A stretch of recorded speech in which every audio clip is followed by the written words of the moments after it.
Boston, BSHM 3-1 from Wesleyan University of the Philippines, and I'm here to discuss some examples of legal codes. Presidential Decree Number 603. Presidential Decree Number 603, also known as Child and Youth Welfare Code, approved way back December 10, 1974, and decreed by the President Ferdinand E. Marcos. Based on Article 2, the code will be referred to as the Child and Youth Welfare Code. It shall apply to all people under the age of 21, excluding those who have been legally emancipated. The terms child, minor, or young, as used in this code, shall relate to such individuals. The child is one of the nation's most valuable assets. Every effort should be made to promote his well-being and improve his chances of leading a meaningful and happy life. The kid is not only the nature of the state. As a result, these individual traits and aptitude should be cultivated to the greatest extent possible, as long as they do not conflict with the general welfare. The molding of the child's characters begins at home. As a result, every member of the family should strive to make the home a wholesome and harmonious place, as its atmosphere and conditions will greatly influence the child's development. Attachment to the home and strong family ties should be encouraged but not required. Based on Article 3, Rights of the Child, all children shall be entitled to the rights herein set forth without distinction as to legitimacy or illegitimacy, sex, social status, religion, political antecedents, and other factors. Every child is endowed with the dignity and worth of a human being from the moment of his conception, as generally accepted in medical parlance, and has therefore the right to be born well. Every child has the right to a wholesome family, life that will provide him with love, care and understanding, guidance and counseling, and moral and material security. The dependent or abandoned child shall be provided with the nearest substitute for a home. And I will give you some scenario.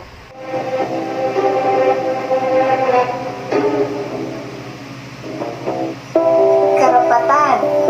Karapatan kong maisilang, magkaroon ng pangalan at nasyonalidad. Karapatang magkaroon ng tahanan at maarugang pamilya. Kung saan ang lugar ay payapa at tahimik. Karapatang magkaroon ng sapat na pagkain para sa aktibo at malusog na katawan. Magkaroon ng sapat na edukasyon para sa kinabukasan.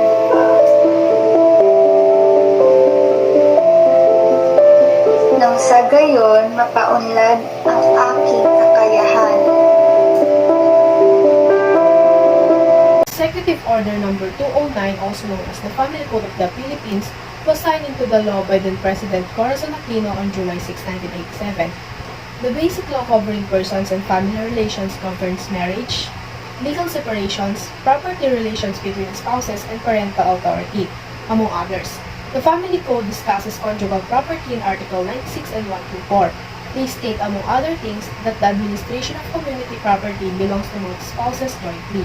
In case of disagreement, the husband's decision shall prevail, subject to recourse to the court by the wife for proper remedy, which must be availed of within 5 years from the date of the contract implementing such a decision.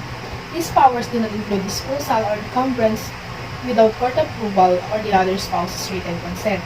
The disposition or encumbrance is null and invalid in the absence of such permission or agreement. The transaction, however, shall be considered as a continuous offer on the part of the consenting spouse and the third person, and may be consummated as a binding contract upon acceptance by the other spouse, or authorization by the court before one or both offerors withdraw the offer.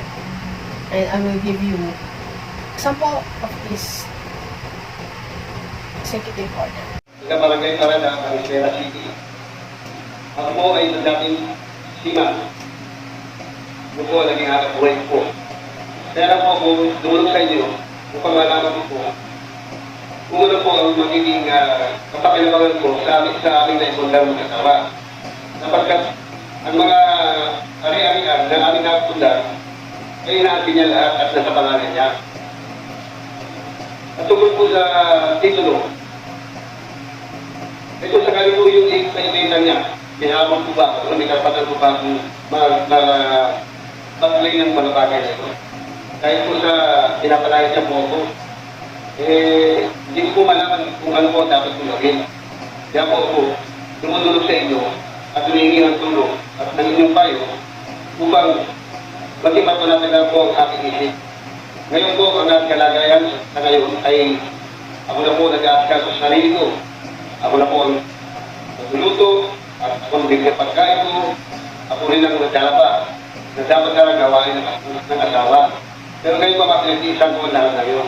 Alang-alang lang po sa mga Republic Act Number 4136, also known as Act to compile the laws related to land transportation and traffic rules to create a land transportation commission and for other purposes. Decree on June 20, 1964. The requirements on this act governs the registration and operation of motor vehicles as well as the licensing of owners, dealers, conductors, and drivers, among other things. Motor vehicle shall mean any vehicle propelled by any power that muscular power on public highways, excluding road rollers, trolley cars, street sweepers, sprinklers, lawn mowers, bulldozers, and many more. Trailers with any number of wheels should be classed as independent motor vehicles with no power rating when propelled or intended to be propelled by connection to a motor vehicle. In accordance with the provision of this Act, all motor vehicles and trailers of any type utilized or operated on or upon any roadway in the Philippines for the current year shall be registered with the Bureau of Land Transportation. The dates of yearly registration of motor vehicles shall be determined by a registration scheme developed by the Bureau of Land Transportation and approved by the Minister of Transportation and Communications. Section 29. Confiscation of driver's license. Law enforcement and police officers of other agencies duly deputized by the Director shall, in apprehending a driver for any violation of this Act or any regulations issued pursuant or of local traffic rules and regulations not contrary to any provisions of this Act, confiscate the license of the driver concerned and issue a receipt prescribed and issued by the Bureau, therefore, which shall authorize the driver to operate a motor vehicle for a period not exceeding 72 hours from the time and date of issue of said receipt. The period so fixed in the receipt shall not be extended and shall become invalid thereafter. Failure of the driver to settle his case within 15 days from the date of apprehension will be a ground for the suspension on or revocation of his license. Section 30. The Student Driver's Permit. Upon proper application and the payment of the fee prescribed in accordance with law, the Director or his deputies may issue student's driver's permit valid for 1 year to persons not under 16 years of age who desire to learn to operate motor vehicles. The student driver who fails in the examination on the professional or non-professional license shall continue as a student driver and shall not be allowed to take another examination at least 1 month thereafter.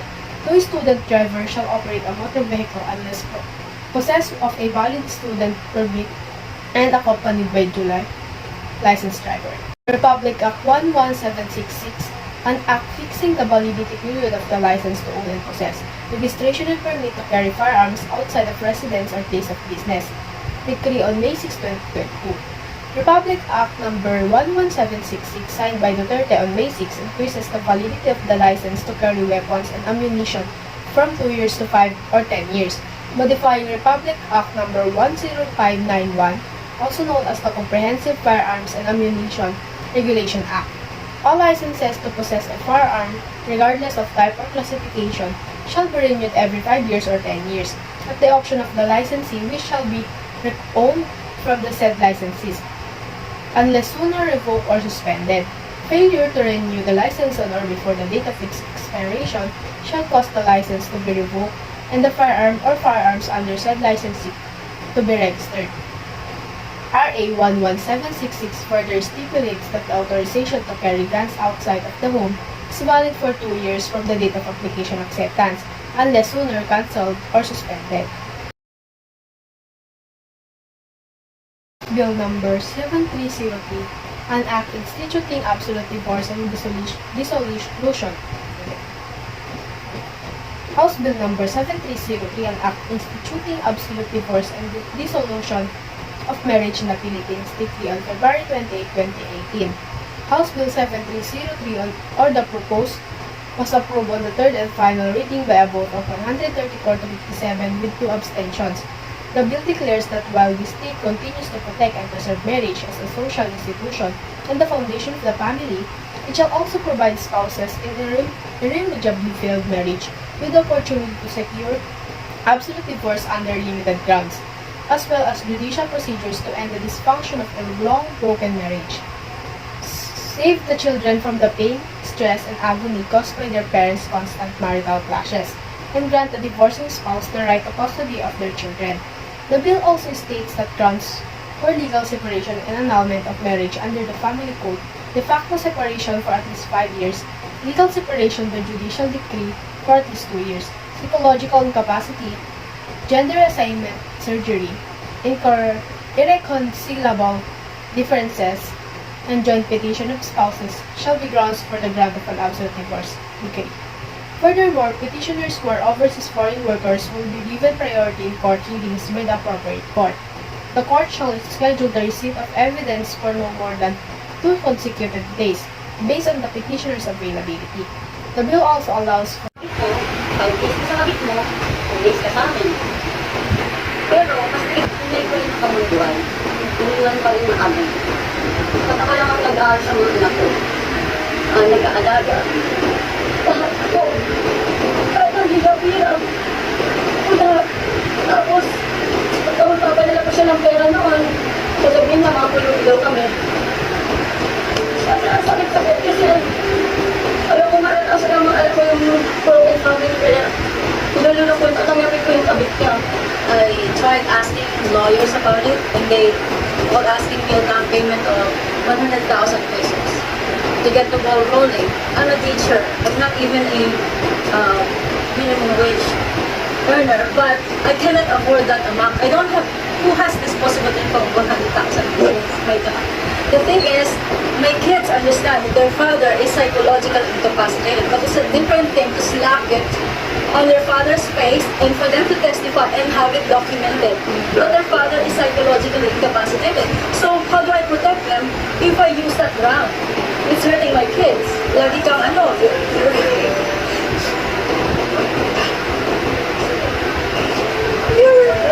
how is having worse? Republic Act Number 10354, also known as an act providing for a national policy on responsible parenthood and reproductive health, decree on January 17, 2013. The state shall protect and promote the right to health of women, particularly mothers and of the general public, as well as instill health consciousness in them. The family society's natural and fundamental unit.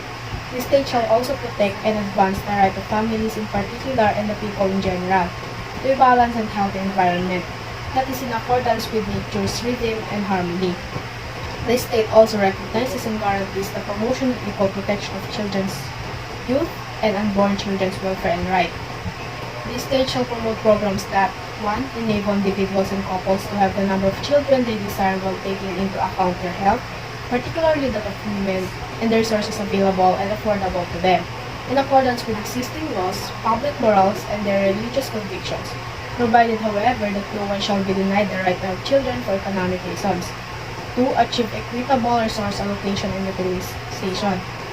3. Ensure effective partnership among national government, local government units or LGUs, and the private sector in the design, implementation, coordination, integration, monitoring, and evaluation of people-centered programs to enhance the quality of life and environmental protection. Poor people have a right to family planning. It's an ongoing debate in the Philippines, where some 2 million pregnancies a year are unintended. Rosalina and Crisanto Boyonas, young parents of 6, can't afford another mouth to feed. Some weeks we run out of rice, and I don't eat. I give my share to my children and to my husband so he can work. Family planning has allowed Rosalina to return to school to learn skills she hopes will give her some income. She wants her 4 daughters to have better options than she had. I always tell them not to start a family early like I did. Look at us. We are so many, and life is so hard. Rosalina gets the pill for free. She is fortunate. Most public clinics cannot offer this support. After the United States stopped providing contraceptives to the Philippines in 2007, Manila failed to fill the supply gap. The last administration promoted only one form of family planning, the natural method, favored by the Catholic Church.